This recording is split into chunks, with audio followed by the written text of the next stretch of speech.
Hello friends, welcome to teaching Kishan. તો આજે આપણે ગુજરાતી ગ્રામરનો એક સરસ મજાનો ટોપિક જોવાનો છે, એ છે શબ્દકોશ. હવે શબ્દકોશ એટલે શું? તો તમને ઘણા બધા શબ્દો આપી દીધા હશે અને તમને કહે છે કે ભાઈ આને ચડતા ક્રમમાં ગોઠવો અથવા તો આને ઉતરતા ક્રમમાં ગોઠવો અથવા તો કક્કા પ્રમાણે ગોઠવો અથવા તો બારાક્ષરી પ્રમાણે ગોઠવો. એટલે કે તમને મલ્ટિપલ સમજી લો કે શબ્દો આપેલા હોય, જેમ કે કિશન છે, કરણ છે, કનુ છે, અજય છે, ઉર્મિલા છે, તેજસ છે, રિપલ છે, આવા ઘણા બધા મલ્ટિપલ શબ્દો આપેલા હોય. જોડાક્ષર પણ હોઈ શકે છે, યજ્ઞ છે, અક્ષર છે, આવા તમને શબ્દો આપેલા હોય અને તમને કે ભાઈ આને અક્ષર વાઇઝ તમારે ગોઠવવાના છે, એટલે કે સ્વર પ્રમાણે, વ્યંજન પ્રમાણે, શબ્દકોશ પ્રમાણે તમારે ગોઠવણી કરવાની છે. આવો ક્વેશ્ચન તમારી એક્ઝામની અંદર પૂછાયેલો છે અને અત્યારના ટ્રેન્ડ પ્રમાણે આવા ક્વેશ્ચનો પૂછાય છે. તો શબ્દકોશની અંદર આપણને ખબર છે કે ભાઈ ક પછી ખ આવે, ખ પછી નાનો ગ આવે, નાના ગ પછી મોટો ગ આવે, મોટા ગ પછી ચ આવે. આપણને કક્કો ખબર છે, આપણને બારાક્ષરી પણ ખબર છે કે ભાઈ ક પછી કા આવે, પછી નાનો કી આવે, પછી મોટો કી આવે, પછી નાનો કુ આવે, પછી મોટો કુ આવે. આપણને બારાક્ષરી પણ ખબર છે. તો પણ અમુક એવા નિયમો છે, એના આધારે આપણે એ શબ્દોને ગોઠવવાના છે.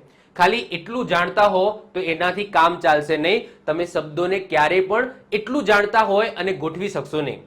એટલે કે આપણને ખાલી કક્કો આવડતો હોય અને આપણને ખાલી બારાક્ષરી આવડતી હોય, એના નિયમો ખબર હોય તો ક્યારેય પણ તમે શબ્દકોશના શબ્દોને ગોઠવી શકશો નહીં. આની અંદર ઘણા બધા નિયમો છે. એટલે કે સમજી લો અનુસ્વાર આવે તો અનુસ્વારને કઈ જગ્યાએ મૂકવું. સિમ્પલ વસ્તુ છે કે આ ટાઈપનો અનુસ્વાર વાળો હોય, એટલે કે અહીંયા અનંત શબ્દ છે, અહીંયા એક શબ્દ છે અનંત, અનંત આવો શબ્દ છે અને અહીંયા એક શબ્દ છે સમજી લો કે અક્ષર. હવે અ પહેલા આવશે કે ટપકા વાળો અ પહેલા આવશે, એટલે કે અનુસ્વાર પહેલા આવશે, તો એ આપણને ખબર નથી. તો એનો પણ નિયમ છે, એ નિયમ તમારે સમજવાનો છે. એ જ રીતના સમજી લો કે કામ છે અને આ રીતના સમજી લો કે ક્રોધ છે, અથવા તો આ રીતના સમજી લો કે કાન છે. ઓકે, ટપકા વાળો કાન છે, એટલે કે અહીંયા આ કા પહેલો આવશે કે અનુસ્વાર વાળો કા પહેલો આવશે, આપણને ખબર નથી. તો આના માટેના પણ નિયમો છે. એટલે કે ખાલી ને ખાલી તમને કક્કો અને બારાક્ષરી આવડતી હોય તો તમે શબ્દકોશમાંથી જે શબ્દો છે એને તમે ગોઠવી શકવાના નથી. તો બસ આના નિયમો છે. જો આની અંદર હું એક્ઝામ્પલ બહુ ઓછા કરાવીશ, એટલે કે એક્ઝામ્પલનું કોઈ મહત્વ નથી. આની અંદર જે સમજ પાડવાની છે એ છે એના નિયમોની. જો એક વખત નિયમો આવડી ગયા, કારણ કે હું અહીંયા તમને ગમે એટલા એક્ઝામ્પલ કરાવીશ, એક્ઝામની અંદર એ શબ્દો આવવાના નથી, એ ફાઇનલ છે. પરંતુ અહીંયા જો નિયમો તમે સમજી ગયા, જેટલા પણ હું નિયમો કહું છું એ નિયમો જો તમે સમજી લયા, દુનિયાનો કોઈ પણ અક્ષર આવી જાય તમે એને સોલ્વ કરી શકશો, એને તમે પ્રોપરલી ગોઠવી શકશો. તો તમારે ધ્યાન કે આપવાનું છે, નિયમો ઉપર આપવાનું છે કે નિયમ શું કહે છે. જો નિયમો 4-5 નિયમો છે, એ 4-5 નિયમો તમે સમજી ગયા કે ભાઈ ટપકા વાળો પહેલો આવે, પછી ક્ર વાળો આવે, રેપ વાળો પહેલો આવે, કયા પછી કયો આવે, એટલું ખાલી સમજી ગયા, એના પછી દુનિયાનો કોઈ પણ અક્ષર લાવીને તમને આપી દેશે, ક્રમમાં ગોઠવવાનું કહેશે, તમને આવડશે, આવડશે ને આવડશે. ક્લિયર? તો શબ્દકોશ એટલે શું? તો શબ્દકોશ અથવા તો કોઈ જગ્યાએ શબ્દકોશની ગોઠવણી આવું પણ ટાઇટલ હશે, તો ટેન્શન નથી લેવાનું. ટૂંકમાં શું કરવાનું છે, તો તમને મલ્ટિપલ શબ્દો આપેલા હશે અને એ શબ્દોને તમારે ગોઠવવાના રહેશે. કયા પ્રમાણે? તો કક્કા અને બારાક્ષરીના નિયમ પ્રમાણે તમારે ગોઠવવાના છે. ચલો તો શરૂઆત કરીએ છીએ. સૌથી પહેલા આપણે થોડી થિયરી જોઈ લઈએ. ઈસવીસન 1929માં ગુજરાત વિદ્યાપીઠ દ્વારા ગુજરાતી ભાષાનો સમૃદ્ધ જોડણીકોષ પ્રગટ કરવામાં આવ્યો, જેના આજ સુધી ઘણા બધા શબ્દો ઉમેરવામાં આવ્યા છે. હવે અહીંયા બે વાક્યો લખેલા છે કે શબ્દની શરૂઆત અથી થાય છે અને શબ્દનો અંત હથી થાય છે. હવે આવું કેમ લખેલું છે? જો સિમ્પલ છે કે સૌથી પહેલા સ્વર વાળા અક્ષર આવે. નિયમ શું કહે છે? સૌથી પહેલા જ્યારે શબ્દો આપેલા હોય તો એમાં સૌથી પહેલા કોને ચૂઝ કરવાના? તો સ્વર વાળા. સ્વર અને વ્યંજન આ ઓપ્શન તમને ખબર જ હશે. અ, આ, ઈ, ઈ, ઉ, આને સ્વર કહેવામાં આવે. જ્યારે ક, ખ, ઘ, ઘ, ચ આને વ્યંજન કહેવામાં આવે. તો શરૂઆત ક્યાંથી થાય? કક્કાની શરૂઆત યાદ રાખજો સ્વરથી થાય, એટલે કે અથી થશે. પણ સાહેબ આપણે બારાક્ષરી જ્યારે પૂરી થાય, સોરી કક્કો જ્યારે પૂરો થાય તો છેલ્લે શું આવે છે? તો ક્ષ જ્ઞ આવે છે. શું આવે છે? છેલ્લે જ્ઞ આવે છે. પણ અહીંયા તો હ લખેલું છે, એવું કેમ? તો એ પણ હું તમને આગળ નિયમ કહું છું, એ નિયમના આધારે શબ્દના અંતમાં તમને હ જોવા મળશે. કેમ જ્ઞ ના આવ્યો એ પણ હું તમને સમજાવું છું, કારણ કે જ્ઞ છે એ વચ્ચે આવી જાય છે. કેમ વચ્ચે આવે છે એ પણ હું તમને આગળ સમજાવું છું. તો યાદ રાખજો શબ્દની શરૂઆત એ અથી થાય છે, એટલે કે સ્વર છે, સૌથી પહેલા સ્વર આવે, એના પછી વ્યંજન આવે, અને સ્વરમાં સૌથી પહેલા શું આવે છે? અ આવે છે. એટલા માટે અહીંયા લખેલું છે કે શબ્દની શરૂઆત છે એ અથી થાય છે, અને શબ્દનો અંત હથી કેમ થાય છે એ આગળ હમણાં જોઈએ છે. ચલો સૌથી પહેલા વાત કરીએ આપણે સ્વરના નિયમો જોઈએ કે સ્વરની અંદર કયા નિયમો હોય છે. તો શબ્દકોશમાં સ્વર અને વ્યંજન શબ્દોમાં સૌથી પહેલા સ્વર વાળા શબ્દો આવશે. એટલે કે સમજી લો કે અહીંયા કિશન લખેલું છે અને અહીંયા અમન લખેલું છે. તો અહીંયા તમે પહેલો અક્ષર જોશો તો અહીંયા કિશનમાં કી છે એ વ્યંજન છે અને અમનમાં અ છે એ સ્વર છે. તો આવા મલ્ટિપલ અક્ષરો આપેલા હોય, મલ્ટિપલ શબ્દો આપેલા હોય, તો એ શબ્દોમાં સૌથી પહેલા શું આવશે? સ્વર વાળા શબ્દો આવશે. એટલે કે અમન છે, પછી આકાશ છે, પછી ઊંડાણ છે. ઓકે, એટલે કે આ બધા સ્વર છે. જો આ બધા સ્વર છે. તો સૌથી પહેલા જ્યારે વ્યંજન અને સ્વર હોય એની કમ્પેરિઝન ની અંદર સૌથી પહેલા શું મૂકવાનું? તો સૌથી પહેલા આપણે સ્વર વાળા શબ્દો મૂકવાના. હવે સ્વરની અંદર પણ નિયમ છે. હવે જો સિમ્પલ આપણે કયા સ્વર ભણ્યા છીએ છે, તો અહીંયા લાઈન કરું છું, એ સ્વર આપણે ભણ્યા છે. જુઓ, અ, પછી આ, પછી નાનો ઈ, પછી મોટો ઈ, પછી નાનો ઉ, પછી મોટો ઉ, એના પછી આવે એ, પછી ઐ, પછી ઓ, પછી ઔ, પછી શું આવે? ઔ પછી આવે છે અમ. અમ એટલે કે અના ઉપર ટપકું, એ અહીંયા આવશે. જો યાદ રાખજો, અમ અહીંયા આવશે અને અહમ પણ અહીંયા આવશે. તો જે મેં અંડરલાઈન કર્યા એ આપણને ખબર છે કે ભાઈ આટલા સ્વરો છે, પરંતુ આની અંદર પણ નિયમ છે. જો યાદ રાખજો, સૌથી પહેલા અ આવશે, એના પછી અમ આવશે. એટલે કે અના ઉપર જે ટપકું છે એ આમ નોર્મલી એ છેલ્લેથી બીજી જગ્યાએ આવે છે, છેલ્લેથી બીજા ક્રમે આવે છે અમ. પરંતુ યાદ રાખજો, જ્યારે પણ શબ્દોની ગોઠવણી કરતા હોય તો અ પછી બીજો નંબર કોનો આવશે? અમનો આવશે. પછી અહમનો આવશે. કોનો આવશે? અહમનો આવશે. આ યાદ રાખજો. હવે નિયમ શું કહે છે? તો નિયમ એવું કહે છે કે સૌથી પહેલા સંવૃત આવે, પછી વિવૃત આવે અને પછી અનુસ્વાર આવે. હવે વિવૃત એટલે શું? તો ઉપર જે રેપ કરેલું હોય તો એને વિવૃત કહેવામાં આવે. હવે જુઓ, નિયમ આવો જ કહે છે કે પહેલા અ આવે, પછી ટપકાવાળું આવે અને પછી ડબલ ટપકાવાળું એટલે કે અહમ આવે. એ રીતના બધાની અંદર આવે. એવું જરૂરી નથી કે ખાલી અની અંદર આવે, બધામાં આવે. પરંતુ અહીંયા અમુકમાં શબ્દો બનતા જ નથી. એક્ઝામ્પલ તરીકે આટલું લખી દીધું. જો અહીંયા તમે ધ્યાન આપો તો સૌથી પહેલા અ લખ્યું, પછી ટપકાવાળો અ લખ્યો અને અના પાછળ આ રીતના બે મીંડા મૂક્યા. એના પછી શું આવ્યું? આ આવ્યું, પછી ટપકાવાળો આવશે અને એના પછી આ ટપકાવાળો આવે. પરંતુ આનાથી કોઈ શબ્દની શરૂઆત થતી જ નથી, તો આને મૂકવાની શું જરૂર છે? એટલા માટે મેં નથી મૂક્યા. એ જ રીતના પહેલા નાનો ઈ આવ્યો, પછી ટપકાવાળો ઈ આવ્યો, પછી આ રીતના આવે. અહીંયા મૂકવું હોય તો હું મૂકી શકું, પરંતુ આનાથી કોઈ શબ્દની શરૂઆત થતી જ નથી. એવો કોઈ શબ્દ છે જ નહીં, એવો શબ્દ બન્યો જ નથી કે આનાથી શરૂઆત થાય. એટલા માટે મેં આની અંદર લખ્યું નથી. હું તમને ખોટું ગોખાઈને શું મતલબ કે આને ખોટું ગોખવાની શું જરૂર છે? એનાથી કોઈ શબ્દ બનતો જ નથી, તો એનાથી શબ્દ આવવાનો જ નથી. એટલા માટે આ બધા મેં સ્કીપ કરી નાખે છે, કારણ કે ભવિષ્યમાં એનાથી શબ્દ બનતા જ નથી, એમાંથી શબ્દ બન્યો જ નથી. જીવનમાં, દુનિયામાં એવો કોઈ શબ્દ જ નથી જે આહાથી શરૂ થાય અથવા તો ઈહીથી શરૂ થાય. એવું કોઈ શબ્દ નથી, એટલા માટે મેં નથી મૂક્યા.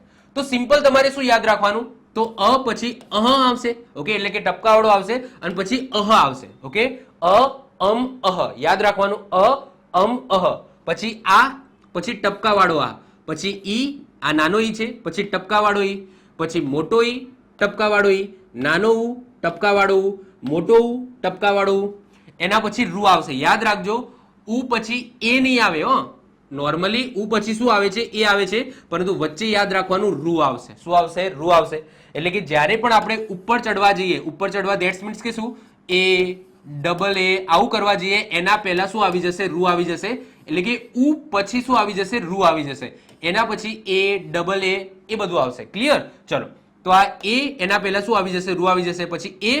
હવે યાદ રાખજો, આને શું કહેવામાં આવે છે? વિવૃત એ કહેવામાં આવે છે. જો સંવૃત, વિવૃત અને અનુસ્વાર, આ નિયમ અહીંયાથી લાગુ પડે છે. તો આને શું કહેવાય? સંવૃત કહેવામાં આવે. એટલે કે આખું હોય ને એને સંવૃત કહેવામાં આવે. પછી આ રેપ વાળું આવે ને એને શું કહેવામાં આવે? વિવૃત કહેવામાં આવે. અને એના પછી અનુસ્વાર. અનુસ્વારનો મતલબ થાય ટપકું. તો અહીંયા તમારે ધ્યાન રાખવાનું છે. તો એ, પછી વિવૃત એ અને પછી અનુસ્વાર વાળો એ. હવે અનુસ્વારને મ બોલવામાં આવે. શું બોલવામાં આવે? મ. એટલે કે એ, પછી વિવૃત એ અને એમ. શું બોલાય? એમ. એ મ બોલાય. એના પછી ઐ. ઓકે, આને શું બોલાય? ઐ. પછી ઐમ. શું બોલાય? ઐમ બોલાય. મ બોલાય છે, આ ટપકાને મ બોલાય છે. પછી ઓ, પછી વિવૃત ઓ, આ વિવૃત ઓ છે. ઓકે, આને શું કહેવાય? ઉપર રેપ કરી અને વિવૃત કહેવામાં આવે. પછી ઓમ, શું બોલાય? ઓમ. પછી આ શું છે? તો ઔ. આ શું છે? ઔ છે. ક્લિયર? તો એ, ઐ, ઓ, ઔ. ઔ પછી ઓમ, શું છે? ઓમ. ઓકે, ઓમ કહેવાય, ઓમ. એટલે કે ઔ પછી મ પાછળ બોલાય છે તો આને કહેવાય ઓમ. ટૂંકમાં બીજું કંઈ બોલવામાં ખ્યાલ ના આવે તો સિમ્પલ સમજી લો કે સૌથી પહેલા સંવૃત આવે, પછી વિવૃત આવે અને પછી અનુસ્વાર આવે. આટલું તમને ખ્યાલ આવે છે કે નહીં? ઉદાહરણ હું તમને લઈશ એટલે તમને વધારે આઈડિયા આવશે. તો આઈ હોપ સો તમને આટલું ખ્યાલ આવી ગયો હશે. ખાલી અહીંયા તમે ખાસ ધ્યાન રાખજો કે આ જે છેલ્લા બે છે ને સ્વરની અંદર જે અમ અને અહમ આવે છે એ જે છેલ્લે આવે છે એ આગળ આવી જાય છે અની જોડે. આટલું ખાસ યાદ રાખજો. પછી આ ટપકાવાળો આ ઈ, ટપકાવાળો ઈ, પછી મોટો ઈ, ટપકાવાળો ઈ, પછી ઉ, ટપકાવાળો ઉ, મોટો ઉ, ટપકાવાળો ઉ, પછી રૂ, પછી એ, પછી વિવૃતે. ઓકે, યાદ રાખજો એ અને એમની વચ્ચે શું આવે છે? વિવૃત એ આવે છે. એટલે કે આ ક્રમ યાદ રાખજો, પહેલા સંવૃત, વિવૃત અને અનુસ્વાર. તો કોઈક જગ્યાએ એવા બે શબ્દો ભટકાઈ જાય, મતલબ કે સમજી લો કે આ રીતના કોઈક આવી ગયો અર્ક, મતલબ કે આવું કોઈક શબ્દ કોઈક આવી ગયો અને કોઈ એવો શબ્દ આવી ગયો એમ. ઓકે, આવા બે શબ્દો આવી ગયા તો સૌથી પહેલા કયો આવશે? તો સૌથી પહેલા વિવૃત આવશે અને એના પછી અનુસ્વાર વાળો આવશે. તો આ યાદ રાખવાનું, સૌથી પહેલા રેપ વાળો આવે અને એના પછી ટપકા વાળો આવે અને એના ઉપર સિમ્પલ આવે. સમજી લો અહીંયા એક છે, પછી આવો છે, રેપ વાળો એક છે અને એમ છે. તો આની અંદર સૌથી પહેલા શું આવશે? એક આવશે એટલે કે સિમ્પલ, એના પછી વિવૃત અને એના પછી અનુસ્વાર વાળો. ઓકે, આ યાદ રાખીશું. ઓકે, આગળ વધીએ પછી એ જ પેટર્ન છે અહીંયા છેક સુધી ફોલો થાય છે. ઉદાહરણ તરીકે જુઓ, અહીંયા મેં અમુક શબ્દો આપેલા છે જેને આપણે ક્રમમાં ગોઠવીએ. આબ, ઐરાવત, ઓનમ, ઋષિ, અંત, ઔસી અને ઓચિંતા. આ શબ્દો છે. ચલો આપણે આને ક્રમમાં ગોઠવીએ. સૌથી પહેલા શું આવે છે? અ આવે છે. તો મને એમ કહો કે આની અંદર અ થી કંઈક શરૂ થતો એવો કોઈ શબ્દ છે? તો અ થી શરૂ થતો શબ્દ નથી. તો અ પછી શું આવે છે? ટપકાવાળો આવે છે. તો આની અંદર ટપકાવાળો તમને એક જોવા મળશે અંત. તો સૌથી પહેલો ક્રમ કોનો આવશે? અંતનો આવશે. હવે અ પતી ગયું, એના પછી શું આવે છે? અહ, નથી શબ્દ કોઈ. એના પછી છે આ. તો આથી તમને જોવા મળશે આબ. દેખાય છે આબ? તો બીજા ક્રમે શું આવશે? આબ આવશે. બીજું કોઈ છે આથી? તો આથી નથી. એના પછી નેક્સ્ટ તમે જુઓ તો ઐરાવત છે, પછી ઓનમ છે, ઋષિ છે, પછી ઔસી છે અને ઓચિતા છે. તો અહીંયા તમે ઉ પતી જાય એના પછી શું આવે છે? રૂ આવે છે. તો રૂ થી તમને શબ્દ જોવા મળશે ઋષિ. તો ત્રીજા ક્રમે શું આવશે? ઋષિ આવશે. એના પછી શું આવે છે? તો એના પછી તમે જોશો તો એના પછી આવે છે ઐરાવત. ઓકે, પછી અહીં આવે છે તો ઐરાવત. તો ચોથા ક્રમે ઐરાવત આવશે. અહીં પછી શું આવે છે? ઓ આવે છે. તો ઓ થી તમને બે શબ્દો જોવા મળશે, ઓચિતા અને ઓનમ. તો અહીંયા પણ ઓ છે અને અહીંયા પણ ઓ છે. તો જ્યારે તમને અક્ષર સરખા જોવા મળે તો તમારે બીજા અક્ષર ઉપર જવાનું. તો અહીંયા ન છે અને અહીંયા ચ છે. તો ન અને ચ માં પહેલું કોણ આવે? તો ઓબ્વિયસલી પહેલું આવે ચ. શું આવે? ચ આવે. તો ઓનમ અને ઓચિતામાં સૌથી પહેલા કયો આવશે? ઓચિતા આવશે. તો ત્યાર પછી પાંચમા નંબરે આવશે ઓચિતા. એના પછી છઠ્ઠા નંબરે શું આવશે? ઓનમ અને ઓસી છે. જો તો ઓનમ આ પહેલા આવે અને પછી ટપકાવાળો આવે. તો ઓસી અને ઓનમ ની અંદર આ રહ્યું પહેલા આવશે એટલે કે આ થઈ જશે તમારો 6 અને આ થઈ જશે તમારો 7. ખ્યાલ આવ્યો? તો આ રીતના તમે ગોઠવી શકો છો. ટૂંકમાં સૌથી પહેલી સ્લાઇડની અંદર આ જે સ્વર છે આ સ્વરના નિયમો ખાસ કરીને તમે યાદ રાખજો. ઓકે, વધીએ છે હવે આગળ. નેક્સ્ટ વાત કરીએ કે આ જે સ્વર હતા એ જ રીતના મેં અહીંયા બારાક્ષરી પણ ગોઠવી છે. એટલે કે કોઈને ખબર ન પડે, માની લો કે આ સ્વર છે એ શું કહેવા માંગે છે એ ખબર ના પડે તો આને આપણે વ્યંજનની અંદર અટેચ કરી દીધા. જેમ કે અ છે તો આને મેં વ્યંજન સાથે અટેચ કરી દીધો. માની લો કે આપણે ક સાથે આ બધા સ્વરને અટેચ કર્યા, ક સાથે આ બધા સ્વરને અટેચ કર્યા તો કેવા શબ્દો બનશે? જેમ કે ક સાથે અ તમે અટેચ કરી દીધો તો શું બનશે? ક બનશે. પછી ક સાથે તમે અનુસ્વાર વાળા અને અટેચ કર્યો તો શું બનશે? કમ. શું બનશે? કમ. પછી અહીંયા બની જશે કહ. પછી આ તમે અટેચ કરો તો શું બનશે? કા બનશે. પછી ટપકા વાળો તો કામ બનશે. પછી કી, ટપકા વાળો કી, પછી દીર્ઘ કી. ઓકે, એના પછી ટપકા વાળો દીર્ઘ કી, પછી કુ, ટપકા વાળો કુ, પછી મોટો કુ, મોટો ટપકા વાળો કુ. એના પછી આવે ક્રુ. જો રૂ છે, ઓકે, ક સાથે તમે રૂ અટેચ કરી દો તો શું બની જાય? ક્રુ બની જાય. તો યાદ રાખજો આ જે કુ છે એના પછી શું આવશે? ક્રુ આવશે. એટલે કે કે ના પહેલા શું આવી જાય? ક્રુ આવી જાય. જેમ કે કૃમિ, એક શબ્દ છે કૃમિ, તો કૃમિ લખેલું છે અને અહીંયા લખેલું છે કેમ. તો કૃમિ અને કેમની અંદર પહેલું કોણ આવશે? તો પહેલું આવશે કૃમિ અને એના પછી કેમ આવશે. આ યાદ રાખજો. તો આ જે મોટો કુ છે એ પૂરો થાય એના પછી ક્રુ આવશે. અહીંયા રૂ હતું ને, રૂ, તો આને કોઈ પણ શબ્દ સાથે અટેચ કરી દો તો આવું બની જાય. એટલે કે ક સાથે મેં અટેચ કર્યો રૂ ને તો ક્રુ બને. એના પછી કે, પછી અર્ક વાળું છે, ઓકે, ઉપર રેપ વાળું છે જેને અર્ક, જેમ કે અર્ક શબ્દ છે અર્ક, તો અર્ક ની અંદર કે ઉપર શું આવે છે? ક ઉપર રેપ આવે છે તો એ આવશે. એના પછી કેમ, ઓકે, આ મ બોલાય છે, કેમ બોલાય, કેમ. પછી કઈ, પછી કેમ, કઈમ, શું બોલાય? કઈમ. પછી કો, પછી અર્ક વાળો એટલે કે વિવૃત કો આવશે. શું આવશે? વિવૃત કો. પછી કોમ, પછી કૌ, ઓકે, કૌ અને કૌમ. ક્લિયર? તો આ યાદ રાખજો, આ રીતના હોય છે. એટલે કે આપણે સ્વરને વ્યંજન સાથે અટેચ કરી લીધા. હવે આ જસ્ટ મેં એક્ઝામ્પલ આપેલું છે. અહીંયા તમે કોઈ પણ વ્યંજન લઈ શકો. અહીંયા મેં ક વ્યંજન લીધો છે, આની જગ્યાએ ખ, ગ. આઈ હોપ સો તમને આઈડિયા આવી ગયો હશે કે કઈ રીતના હશે. એટલે કે એક્ઝામ્પલ તરીકે હું સિમ્પલ અહીંયા કહું કે સમજી લો કે અહીંયા કિંજલ શબ્દ છે, એક કિંજલ શબ્દ છે અને બીજો એક શબ્દ છે માની લો કે કિશન. ઓકે, આ રીતના બે શબ્દો છે. તો આની અંદર પહેલા કોણ આવશે? તો પહેલા ઓબ્વિયસલી સિમ્પલ વાળું આવશે. ઓકે, એ દેખાય છે, આ પહેલા સિમ્પલ વાળું આવશે અને એના પછી અનુસ્વાર વાળું આવે. ખ્યાલ આવે છે? બીજું એક ઉદાહરણ આપી દઉં. સમજી લો કઈ કઈ, કઈ કઈ, આ રીતના છે કઈ કઈ, આવો શબ્દ છે. અને કોઈક એક બીજો શબ્દ સમજી લો કે કૃમિ છે, કૃમિ છે. આ ટાઈપના બે શબ્દો છે. તો પહેલું કોણ આવશે? તો ઓબ્વિયસલી કઈના પહેલા શું આવી જાય? ક્રુ આવી જાય. તો પહેલું આવશે ક્રુ અને એના પછી આવશે કઈ. જો નીચે તમને એક એક્ઝામ્પલની સિરીઝ આપેલી છે, આની અંદર આપણે શોધીએ કે કોણ પહેલું આવે, કોણ પછી આવે. ચલો, કામ અનુસ્વાર વાળો છે, પછી કિશન, કાના, કોમલ, કૃમિ, કેશવ અને કોમલ. ચલો, તો આની અંદર સૌથી પહેલા શું આવશે? તો સૌથી પહેલા ક દેખાય છે તો નથી દેખાતું. એના પછી ટપકા વાળું ક દેખાય છે તો સિમ્પલ ટપકા વાળું તો ક નથી, કહ પણ નથી. કા દેખાય છે તો જો કા તમને જોવા મળશે શેની અંદર? તો કામની અંદર અને કાનાની અંદર. તો જો બે તમને કા જોવા મળશે, એક કાના અને કામ. તો એક ટપકા વાળો છે, એક ટપકા વગરનો છે. તો સૌથી પહેલા શું આવે? ટપકા વગરનો આવે. તો પહેલો નંબર કોનો આવશે? કાનાનો આવશે. અને એના પછી ટપકા વાળો આવે તો બીજો નંબર કોનો આવશે? કામનો આવશે. એના પછી આગળ તમે વધો તો એના પછી નેક્સ્ટ આવે છે કિશન. ઓકે, કિશન આવે છે તો ત્રીજા નંબરે આવી જશે કિશન. કિશન આવી ગયું.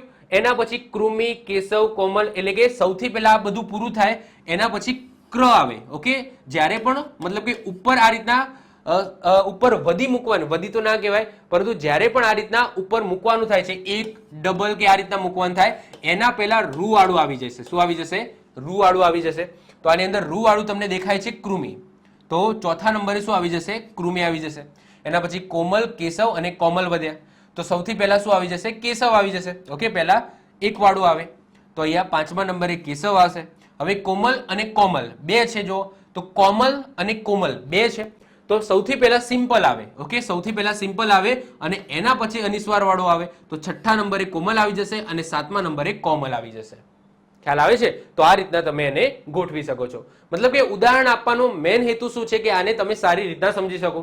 ફરીથી કહું છું, ઉદાહરણનું મહત્વ નથી, અહીંયા જે નિયમો છે એનું મહત્વ છે. ઉદાહરણ તો એક્ઝામની અંદર કોઈ પણ આપી શકે છે. અહીંયા હું જે ચલાવવાનું છું એ આવવાના નથી, પરંતુ નિયમ સેમ રહેશે. આ નિયમને તમે સમજી ગયા તો શબ્દકોશના કોઈ પણ શબ્દોની ગોઠવણી કરવાની થશે, તમે ગોઠવી જ લેશો જો તમને નિયમ ખબર હશે તો. ઓકે, ચલો હવે વાત કરીએ વ્યંજનની. સ્વરની વાત પૂરી થઈ ગઈ. હવે વાત થાય વ્યંજનની.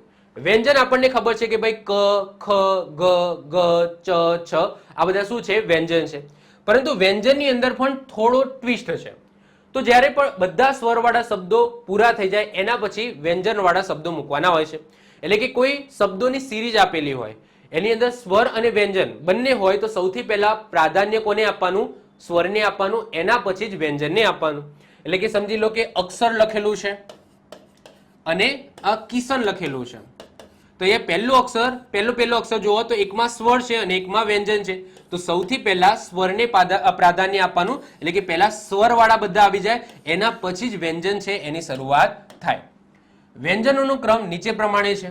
બીજી વસ્તુ કે આ જે ચાર અક્ષરો છે અથવા તો ચાર વ્યંજનો છે એનાથી શરૂ થતા એક પણ શબ્દ નથી, એનાથી શરૂ થતો શબ્દ છે જ નહીં. કયા કયા? અંગ. આને અંગ બોલવામાં આવે. આ રીતના દ અને ડ અને આ રીતના ટપકો હોય તો આને શું બોલાય? અંગ બોલાય. શું બોલાય? અંગ બોલાય. એના પછી આ રીતના હોય ને એને અંજ બોલાય. શું બોલાય? અંજ. એટલે કે આ ઘન છે ને, ઘન છે એ શેનાથી બનેલો છે? જ પ્લસ અંજથી બનેલો છે. જ પ્લસ અંજથી બનેલો છે. ઘણા બધા લોકો જ પ્લસ ઘ કરી નાખે છે. ગ નથી, જ પ્લસ અંજ છે. શું આવે? જ પ્લસ અંજ. તો આને અંજ બોલવામાં આવે. પરંતુ અંજથી શરૂ થતો કોઈ શબ્દ નથી. અણથી શરૂ થતો પણ કોઈ શબ્દ નથી. અણથી શરૂ થતો કોઈ જ શબ્દ નથી અને અડથી શરૂ થતો પણ કોઈ શબ્દ નથી. તો આ જે ચાર શબ્દો છે, આ ચાર શબ્દોથી શરૂ થતો એક પણ શબ્દ નથી. તો આની અંદર મૂકો કે ન મૂકો કઈ ફરક પડે નહીં, કારણ કે આનાથી શરૂ થતા શબ્દો છે જ નહીં. એટલે કે અમુક પુસ્તકોની અંદર આ રીતના વ્યંજનો લખેલા હશે તો એની અંદર આ ચાર અક્ષર લખેલા નહીં હોય. કેમ? કારણ કે આ ચારથી શરૂ થતા કોઈ જ શબ્દો નથી દુનિયાની અંદર. જો એક વ્યંજન વાળા શબ્દો વધુ હોય તો પછી બારાક્ષરી જોવાની. એટલે કે સમજી લો કે અહીંયા કમળ લખેલું છે અને અહીંયા કિશન લખેલી છે, તો આમાં બંનેમાં ક છે પરંતુ પછી બારાક્ષરી જોવાની. તો અહીંયા આ સિમ્પલ ક છે અને આ શું છે? રસ્વ વાળો છે. એટલે કે સૌથી પહેલા સિમ્પલ આવે અને એના પછી રસ્વ વાળો આવે તો પછી બારાક્ષરી જોવાની થાય, એવું અહીંયા લખેલું છે. હવે આની અંદર તમે ધ્યાન આપજો. નોર્મલી આપણે જે બારાક્ષરી કક્કો ભણીએ છીએ એમાં ક પછી શું આવે? ખ આવે. પરંતુ આની અંદર ક પછી ક્ષ આવે છે. સર એવું કેમ કે ક પછી ક્ષ? કારણ કે ક્ષ છે ને એ જોડાક્ષર છે અને ક્ષ કઈ રીતના બનેલો છે? તો ક અને સ ના જોઈન્ટ થી બનેલો છે. તો આ ક્ષ છે એ ક પ્લસ સ છે. શું છે? ક પ્લસ સ. તો એમાં સૌથી પહેલા શું આવે છે? ક આવે છે કે નહીં? એના કારણે ક પછી ક્ષ આવશે. એટલે કે કાલ ઉઠીને કોઈ એવો શબ્દ આવે છે, સમજી લો કે ક્ષત્રિય, આવું કોઈ શબ્દ છે. એક્ઝામ્પલ તરીકે લઈ લઉં છું કે ક્ષત્રિય આવું કોઈ શબ્દ છે અને અહીંયા છે કનું અને અહીંયા સમજી લો કે છે તમારું. આવા ત્રણ શબ્દો છે. તો સૌથી પહેલા કનું આવશે, એના પછી ક્ષત્રિય આવશે અને ત્રીજા નંબરે તમારું આવશે. કેમ? તો આ ક્ષ પહેલા આવશે. આમ નોર્મલી જે આપણો કક્કો છે એમાં ક્ષ છેલ્લે આવે છે, પરંતુ યાદ રાખજો ક્ષ છે એ જોડાક્ષર છે, ક અને સ ના મિશ્રણથી બનેલો છે. એના કારણે ક્ષ છે એ બીજા નંબરે આવી જશે. તો યાદ રાખજો આ બીજા નંબરે આવશે અને તમારું એ ત્રીજા નંબરે આવશે. ખ્યાલ આવે? ચલો એના પછી ખ, ગ, ઘ, ચ, છ. જ પછી જ્ઞ આવે. યાદ રાખજો જ પછી મોટો જ નહીં પરંતુ જ પછી શું આવે છે? જ્ઞ આવે છે. કેમ? કારણ કે જ્ઞ છે એ પણ જોડાક્ષર છે જે જ પ્લસ અંજથી બનેલો છે. જ પ્લસ અંજથી બનેલો છે. તો જ પછી શું આવશે? જ્ઞ આવશે. આ યાદ રાખજો. આ એટલા માટે હાઇલાઇટ કરેલા છે કે ભાઈ આ બધા છે ને એ બીજાની જગ્યાએ આવી ગયા છે. મતલબ કે અહીંયા ઘૂસમારી છે, જે છેલ્લે આવતા હોય એ વચ્ચે આવી ગયા છે. તો જ પછી શું આવશે? જ્ઞ આવશે. કારણ કે જ્ઞ છે એ જ પ્લસ અંજથી બનેલો છે, તો જ પછી આવવાનો જ છે. તો આ યાદ રાખજો. એટલે કે કાલ ઉઠીને યજ્ઞ શબ્દ આવે છે, સોરી યજ્ઞ તો એમાં પાછળ આવશે, પરંતુ સમજી લો જ્ઞાતિ શબ્દ આવે છે. જ્ઞાતિ શબ્દ આવે છે અને અહીંયા કંઈક શબ્દ લખેલો છે, સમજી લો કે ડમરું. ડમરું શબ્દ લખેલો છે તો ડમરુના પહેલા આવશે જ્ઞાતિ, ના કે પછી. ઓકે, તો જ્ઞાતિ પહેલા આવી જશે કારણ કે ડ ના પહેલા આવી જાય છે જ્ઞ, પછી મોટો જ, પછી અંજ. જો અંજથી શરૂ થતો કોઈ શબ્દ નથી તો આને તમે લખો ના લખો કઈ ફરક પડતો નથી, કારણ કે અંજથી શરૂ થતો કોઈ જ શબ્દ નથી. એના પછી ટ, ઠ, ડ, ઢ, અણ. અણ ઉપર મેં ચેકો મારેલો છે. કેમ? કારણ કે અણ લખો કે ના લખો કઈ ફરક નથી પડતો, કારણ કે અણથી શરૂ થતો પણ કોઈ જ શબ્દ નથી. પછી ત પછી ત્ર આવશે. યાદ રાખજો ત પછી થ નહીં આવે, ત્ર આવશે. ત્ર. ઓકે, ત્ર આવશે કારણ કે ત્ર છે એ ત પ્લસ ર થી બનેલો છે. ત પ્લસ ર થી બનેલો છે તો ત પછી ત્ર આવશે. તો આ યાદ રાખજો. જેમ કે અહીંયા શબ્દ છે ત્રિકોણ, તો ત્રિકોણ અને અહીંયા એક શબ્દ લખેલો છે, સમજી લો કે દડો. આ બે શબ્દો છે તો ત્રિકોણ અને દડામાં સૌથી પહેલું કોણ આવશે? ત્રિકોણ આવશે, કારણ કે દ ના પહેલા તમને ત્ર જોવા મળશે. એના પછી ધ, ન, પ, ફ, બ, ભ, મ, ય, ર, લ, વ, શ. શ પછી શ્ર આવશે. અહીંયા યાદ રાખજો સ પછી આ સ એના પહેલા શ્ર આવી જશે. આ શ્ર યાદ રાખજો, શ્ર. ઓકે, આ શ્ર એ પહેલા આવી જશે કારણ કે શ્ર છે એ સ પ્લસ ર થી બનેલો છે. સ પ્લસ ર થી બનેલો છે તો યાદ રાખજો શ્ર. ઓકે, શેમાં આવશે? તો આ જે શરણાઈનો સ છે, આ શરણાઈના સ પછી તરત જ શ્ર આવશે. એના પછી જ આ ષષ્ટકોણનો અને સસલાનો સ આવશે. એના પછી હ અને છેલ્લે આવે છે અડ. અડ પછી શું આવે છે? અડ પછી ક્ષ અને જ્ઞ આવે છે, પરંતુ ક્ષ અને જ્ઞ તો આગળ આવી ગયા, તો એ લખવાની જરૂર નથી. તો હ પછી અડ આવે છે, પરંતુ અડથી કોઈ શબ્દ બનતો નથી, એના કારણે આપણે અડ લખવાની જરૂર નથી. તો અહીંયા દેખાય છે કે છેલ્લે શું વધ્યું છે? તો છેલ્લે હ વધ્યો છે, અને એના કારણે આગળ મેં તમને કીધું હતું કે શબ્દનો અંત ક્યાં થાય છે? તો હ થી થાય છે. તો તમને સાબિતી મળી ગઈ કે નહીં? કે જ્યારે આખો કક્કો તમારો પૂરો થઈ જાય તો એ છેલ્લે શું વધે છે? છેલ્લે આવે છે હ. છેલ્લે શું આવે છે? હ આવે છે. હ પછી અડ છે, પરંતુ અડથી કોઈ શબ્દ નથી બનતો. અડથી કોઈ શબ્દ બનતો નથી. આ જે 4 અક્ષર છે એનાથી કોઈ શબ્દ નથી બનતો. એના કારણે અડ લખો કે ના લખો કઈ ફરક પડતો નથી શબ્દકોશની અંદર. ક્લિયર? તો એટલા માટે અડને તમે કાઢી નાખો તો છેલ્લે શું વધે છે? હ વધે છે. આમ નોર્મલી છેલ્લે શું આવે? જ્ઞ આવે, પરંતુ જ્ઞ અહીંયા તમે જોઈ શકો છો અહીંયા આવી જાય છે. ક્ષ છે એ તમને અહીંયા જોવા મળશે. ખ્યાલ આવ્યો? તો આ તમારે શબ્દકોશમાં આ કક્કો તમારે યાદ રાખવાનો છે, એટલે કે આ નિયમો યાદ રાખવાના છે. ક પછી શું આવે? ક્ષ આવે. જો જે મેં હાઇલાઇટ કરેલા છે ને ત્યાં ખાલી ધ્યાન આપવાનું છે, બાકીનો કક્કો નોર્મલ જ છે, બાકીનો કક્કો એજ ઇટ ઇઝ જ છે. સિમ્પલ તમારે ધ્યાન કે આપવાનું છે કે ક પછી ક્ષ આવે છે, પછી નાના જ પછી જ્ઞ આવી જાય છે. અંજની જરૂર નથી, લખો ના લખો કઈ ફરક નથી પડતો. એના પછી અણ લખો ના લખો કઈ ફરક નથી પડતો. ત પછી ત્ર આવી જાય છે, અહીંયા ધ્યાન રાખવાનું. એક આ જગ્યાએ ધ્યાન રાખવાનું, એક આ જગ્યાએ ધ્યાન રાખવાનું, એક આ જગ્યાએ ધ્યાન રાખવાનું, અને એક આ જગ્યાએ તમારે ધ્યાન રાખવાનું છે. એટલે કે જે શરણાઈનો સ છે એના પછી સ્ર આવશે. બાકી નોર્મલી જે રીતના કક્કો છે એ જ રીતના ચાલે છે, કઈ જ ફરક નથી.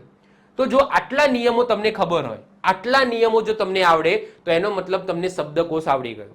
હવે ગમે તે શબ્દો આપો ને, ખાલી આટલા નિયમો તમને ખબર હોવા જોઈએ. સ્વર અને વ્યંજનના જો આટલા નિયમો તમને ખબર હોય તો એક્સ વાય ઝેડ દુનિયાનો કોઈ પણ શબ્દ હોય તમે ક્રમમાં ગોઠવી શકો. બસ આ નિયમો છે, આ સ્વર અને વ્યંજનના આટલા નિયમો છે. જો આટલા નિયમો ખબર હોય તો બસ દુનિયાનો કોઈ પણ અક્ષર હોય તમને આવડશે. ખ્યાલ આવ્યો? ચલો, હવે તમારા માઇન્ડની અંદર ક્વેશ્ચન થાય કે સાહેબ જોડાક્ષર હોય તો?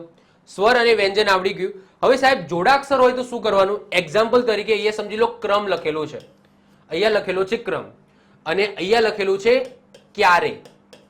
ઓકે, અહીંયા ક્રમ લખેલું છે અને અહીંયા ક્યારે લખેલું છે. તો બંનેમાં ક છે, બંનેમાં ક છે. તો સાહેબ આની અંદર શું કરીશું? તો જો ક્રમની અંદર શું બને છે? તો ક પ્લસ ર છે પ્લસ મ છે, એટલે કે ક ની સાથે શું જોડાયેલો છે? ર જોડાયેલો છે. જ્યારે ક્યારેની અંદર ક ની સાથે શું જોડાયેલો છે? તો ય જોડાયેલો છે. તો સાહેબ પહેલું પ્રાધાન્ય કોને આપીશું? ક પ્લસ ર ને આપીશું કે ક પ્લસ ય ને આપીશું?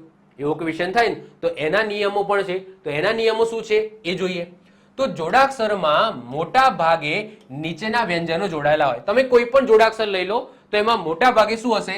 ય, ર, લ, વ, સ અને સ જોડાયેલા હશે. અને જ્યારે પણ જોડાક્ષર આવે છે તો આ જે ક્રમ લખેલો છે ને એ રીતના તમારે પ્રાધાન્ય આપવાનું છે. તો આ ચડતા ક્રમની અંદર લખેલો છે. તો અહીંયા જુઓ ક પ્લસ ર છે અને અહીંયા ક પ્લસ ય છે. તો આમાં પહેલા શું આવે છે? તો પહેલા શું આવે છે? ય આવે છે કે નહીં? તો ય પહેલા આવે છે, તો ક્યારે છે એ પહેલા ક્રમે આવશે, અને ર છે એ બીજા ક્રમે આવે છે, તો આ બીજા ક્રમે આવશે. ખ્યાલ આવે? તો આ રીતના તમારે પ્રાધાન્ય આપવાનું છે. આ જે સિરીઝ લખેલી છે, પહેલા ય, પછી ર, પછી લ, પછી વ, પછી 3 સ અને સ. તો જોડાક્ષરોને ઉપર જણાવેલા ક્રમમાં તમારે ગોઠવવાના છે. તો જ્યારે પણ કોઈ પણ એક્સ વાય ઝેડ કોઈ પણ જોડાક્ષર આવે છે તો આ ક્રમ યાદ રાખીશું: ય, ર, લ, વ, સ. ય, ર, લ, વ, સ. જો જેમ કે અહીંયા ઉદાહરણ જોઈએ એટલે તમને વધારે આઈડિયા આવશે. ક્રમ, ક્યારે, ક્ષમતા, કૃષ્ણ, જ્વાલા, જેમ અને જ્યારે. તો આને આપણે ચડતા ક્રમની અંદર ગોઠવવાના છે. તો સૌથી પહેલા તમે જુઓ કે ક ક્યાં આવે છે? તો અહીંયા ક તમને જોવા મળશે, અહીંયા પણ તમને ક જોવા મળશે. એના પછી અહીંયા કુ છે, તો કુ પણ છે, તો એ બીજા નંબરની વાત છે. પણ ક બીજે ક્યાંય છે? તો ક બીજે ક્યાંય નથી, એટલે કે મારામારી આ બંનેની અંદર છે, મારામારી આ બંનેમાં છે. તો સૌથી પહેલા કયો ક લખો? તો અહીંયા ક પ્લસ ર છે, ક્રમની અંદર ક પ્લસ ર છે. ક્રમ બોલાય છે ને તો ર બોલાય છે. જ્યારે ક્યારેની અંદર ક પ્લસ ય છે, તો અહીંયા તમે જુઓ કે ય છે એ પહેલા આવે છે, તો ક્યારે છે એ પહેલા આવશે, ક્રમ છે એ બીજા નંબરે આવશે. એના પછી વાત થાય કૃષ્ણની. તો કૃષ્ણની અંદર ક પ્લસ ર છે, ક પ્લસ ર છે, પરંતુ પાછું એના નીચે શું છે? તો એના વિશે હસવું છે, મતલબ કે કુ છે. શું છે? કુ છે. તો એના પછી ત્રીજા નંબરે શું આવશે? કૃષ્ણ આવશે. ઓકે, ક પછી શું આવે છે? તો ક પછી ક્ષ આવે છે. યાદ રાખજો, ક પછી શું આવે છે? ક્ષ. તો એના પછી ક પછી શું આવશે? તો ક્ષ આવશે. એટલે કે ચોથા ક્રમે શું આવશે? ક્ષમતા આવશે. એના પછી જ્વાલા, જેમ અને જ્યારે, ત્રણ શબ્દો છે. એમાં જેમ તો મૂકી દો સાઈડમાં. જ આ બંનેની અંદર જ અને જ છે. તો આની અંદર જ્વાલાની અંદર જ પ્લસ વ છે. શું છે? જ પ્લસ વ છે. જ્યારે ની અંદર જ પ્લસ ય છે. તો ય પહેલા આવે છે કે વ પહેલા આવે છે? તો ઓબ્વિયસલી ય પહેલા આવે છે, વ પછી આવે છે. તો ય વાળું તમારે પહેલા લખવાનું. તો 4 થઈ ગયા. તો પાંચમા ક્રમે શું આવશે? જ્યારે આવશે. અને છઠ્ઠા ક્રમે શું આવશે? જ્વાલા આવશે. અને સાતમા ક્રમે શું આવશે? જેમ આવશે. તો ટૂંકમાં જ્યારે પણ જોડાક્ષર હોય તો જોડાક્ષરની અંદર પણ કન્ફ્યુઝ થવાની જરૂર નથી. જ્યારે પણ કોઈ પણ જોડાક્ષર બનેલો હશે તો નોર્મલી આ જ મતલબ કે આ રીતના બનેલો હશે. કાં તો ય જોડાયેલો હશે, કાં તો ર જોડાયેલો હશે, કાં તો લ જોડાયેલો હશે, કાં તો વ, કાં તો આ ત્રણમાંથી કોઈ પણ સ જોડાયેલો હશે. તો સિમ્પલ એ જોડાક્ષરમાં જોવાનું કે વ્યંજન સાથે કયો જોડાક્ષર જોડાયેલો છે. જો ય જોડાયેલો હોય તો એ પહેલો આવે, એના પછી ર વાળો, પછી લ વાળો, પછી વ વાળો, પછી સ વાળો, પછી આ સ અને પછી આ સ વાળો તમારે લખવાનો છે. તો આ થઈ ગયું તમારા જોડાક્ષરનો નિયમ. ક્લિયર? તો બસ આટલા નિયમો છે. જો આટલા નિયમો આપણને ખબર હોય તો XYZ કોઈ પણ એક્ઝામ્પલ તમારી બુકની અંદર આપેલો હોય કે કોઈ પણ એક્ઝામ્પલ તમારી એક્ઝામની અંદર પૂછાય, તમને આવડે અને આવડે. ક્લિયર? ચલો, તો અહીંયા અમુક એક્ઝામ્પલ લખેલા છે જે મેં અગાઉ યુટ્યુબની અંદર પણ કરાવેલા છે. તો મેન જે નિયમો છે એ થોડા ચેન્જીસ થયા છે. હું થોડું ડીપમાં લઈ ગયો છું. યુટ્યુબની અંદર હું એટલું બધું ડીપમાં નહોતો લઈ ગયો તમને, પરંતુ આની અંદર હું તમને ડીપમાં લઈ ગયો અને મેક્સિમમ ટોટલી XYZ બધા 0 મેં તમને બધા નિયમો સમજાવી દીધા છે. જો તમે એ બધા નિયમો સમજી લો તો એના પછી કોઈ પણ આ રીતના કોઈ પણ અક્ષરો તમને આપે, કોઈ પણ શબ્દો તમને આપે, એને ગોઠવવાનું કે તો તમને આવડે અને આવડે. સિમ્પલ. તો જો એ જ છે. તો અહીંયા આંબળું, આગગાડી, અંગત, ઔરંગઝેબ, અક્ષર, ઓસમ અને ઔષધિ આપેલી છે. તો સૌથી પહેલા શું આવે? તો સૌથી પહેલા અક્ષર આવે, સિમ્પલ. એના પછી શું આવશે? અંગત, એટલે કે સિમ્પલ પછી અનુસ્વાર વાળો આવે. એના પછી આ આવે, પછી આ આવે એટલે કે આગગાડી. એના પછી ટપકા વાળો આ, ઓકે, એટલે કે આંબળું.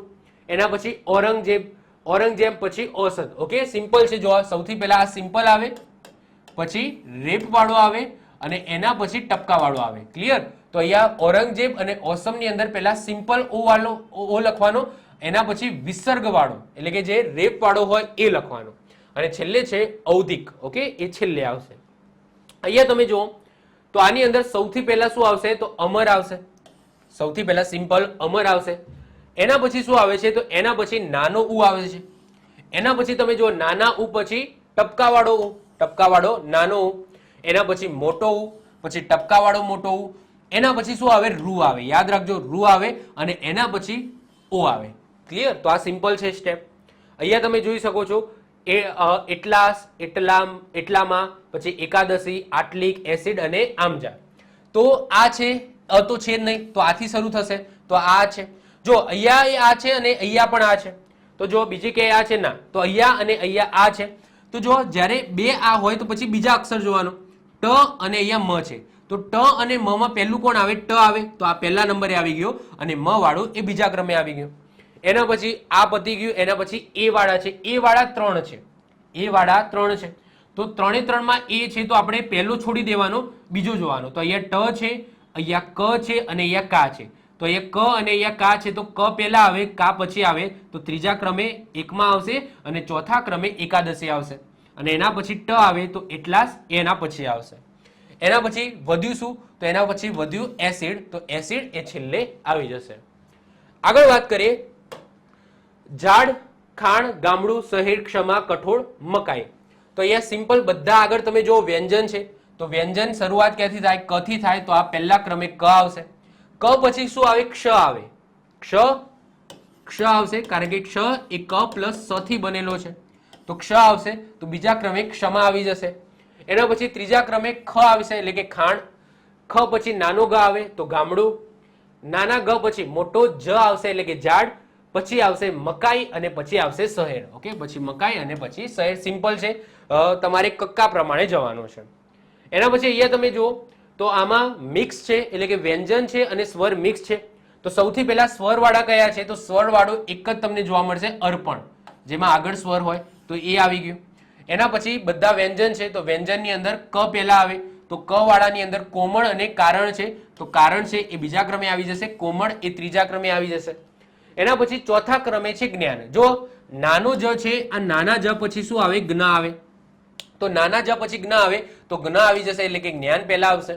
એના પછી તપેલી અને એના પછી ત્રિજ્યા. ઓકે, ત આવે અને ત પછી શું આવે છે? ત્ર આવે. ત એના પછી ત્ર આવે છે, તો તપેલી પછી શું આવી જશે? ત્રિજ્યા આવી જશે. એ જ રીતના અહીંયા જો, તો સૌથી પહેલા તમારે સ્વરવાળા જો, તો સ્વરવાળું તમને એક જ જોવા મળશે અગ્નિ, જેમાં આગળ સ્વર છે, તો એ સૌથી પહેલા આવી જશે. એના પછી વાત કરીએ ક ખ ગ, તો ક ખ ગ ઘ આવશે, એટલે કે નાના ગ ની અંદર તમે જુઓ તો ગાય અને ગોવાળણી બે છે, તો એમાં ગાય ઓબ્વિયસલી ગા એ પહેલા આવશે, ગો એ પછી આવશે, તો આ પહેલા આવશે, આ પછી આવશે. એના પછી જહાજ, એટલે કે આ જ વાળા બે છે, તો જહાજ પહેલા આવે, જાનવર પછી આવે. અને એના પછી સા અને મ, તો સ અને મ માં મ પહેલા આવે, સ પછી આવે, તો એ પછી આવશે. એના પછી અહીંયા જુઓ તો ત્રણ સ્વરવાળા છે, અચરજ, આંગણું અને એરાવત. તો સૌથી પહેલા સિમ્પલ અ વાળું આવશે અચરજની અંદર. એના પછી આ પછી અનુસ્વાર વાળું આ આવે, તો આંગણું એ બીજા ક્રમે આવશે અને એરાવત એ ત્રીજા ક્રમે આવશે. એના પછી તમે જુઓ કક્કો શરૂ કરો, તો કક્કો શરૂ કરો તો ક પછી શું આવે? ક્ષ આવે, તો ક્ષમા આવી જશે. એના પછી શું આવશે? તો ગણેશ આવી જશે. અને એના પછી શું આવી જશે? તો શિયાળો આવી જશે. ઓકે, તો ટૂંકમાં જો આનું કઈ મહત્વ નથી, આ એક્ઝામ્પલ હું ગમે એટલા આપી શકું, એનું કોઈ જ મહત્વ નથી. મહત્વ છે આગળના નિયમોનું. જો આગળના નિયમો તમે સારી રીતના સમજી ગયા, તમને આવડી ગયા, તો બસ બીજું કંઈ જ જોવાની જરૂર નથી. બસ એ નિયમોના આધાર ઉપર જ આ બધી વસ્તુ છે.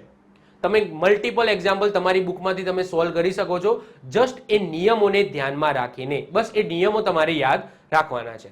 તો આ સાથે શબ્દોની ગોઠવણી અથવા તો શબ્દકોશ અથવા તો શબ્દ ગોઠવણી, ઓકે, અથવા તો શબ્દકોશ એ અહીંયા પૂરો થાય છે. જે પણ તમે કહો, અલગ અલગ પુસ્તકની અંદર અલગ અલગ ટાઇટલ આપેલું છે. તો મળીશું નેક્સ્ટ લેક્ચરમાં નવા ટોપિક સાથે. ત્યાં સુધી વાંચતા રહો. Bye, all the best. જય હિન્દ, જય ભારત.